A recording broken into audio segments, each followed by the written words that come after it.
Invited Gaytime TV to her New York apartment, and here's what we saw. Oh,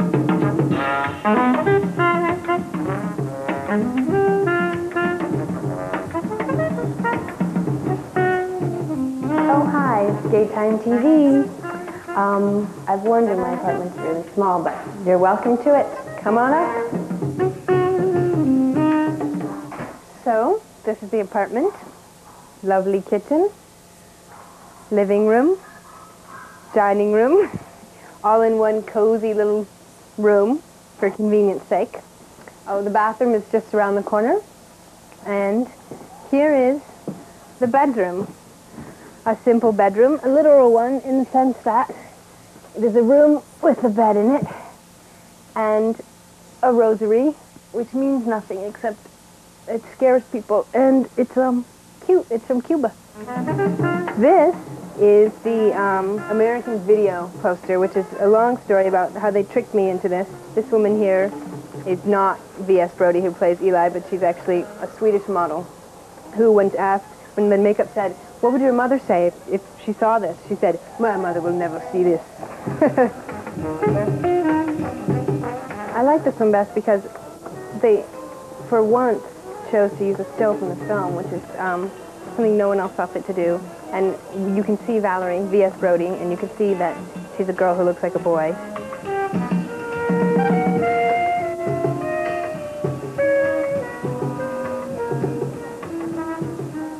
Whenever I say this, it sounds like a joke, but it's true. I grew up in a cult that lived in 5 homesteads across this country, and I traveled among them until I was 12. And that means I didn't go to public school, I didn't listen to pop radio, I only watched certain things on television, and those things were things I had to watch. And it was a very sort of strange, isolated childhood in a way, because then when I went to public school when I was 12, I was completely catching up on culture and realized pretty quickly that it just was too much to explain. I just had to pretend like I came from some other place. I just said I was from Boston.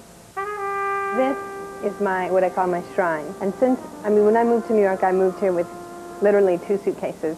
And everything in this apartment is stuff I gathered since I've been in New York, which is 2.5 years, except all of this, much of this I brought with me because I needed some sort of sentimental stuff to make me feel at home.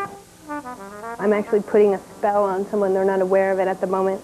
But this woman I kissed for the first time in Chinatown, she gave me these lychee nuts, and I'm trying to mesmerize her and make her fall in love with me, so I have the do as I say potion here with the lychee nuts.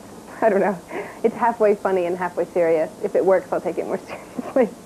I guess I came out, like, when I was 20, 21, something like that. I was in college. It was pretty, like, boys, girls, boys, girls. They went back and forth a couple times, and then I was like, it's girls.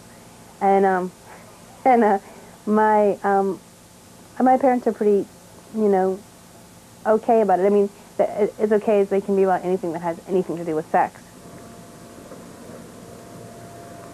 So this is my little wilderness, the wilderness portion of my living space.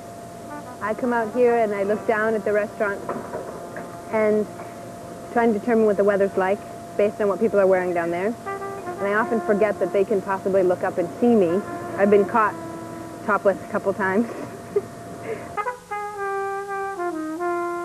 Right now I'm finishing writing a script with director Mary Herron about the pinup girl Betty Page.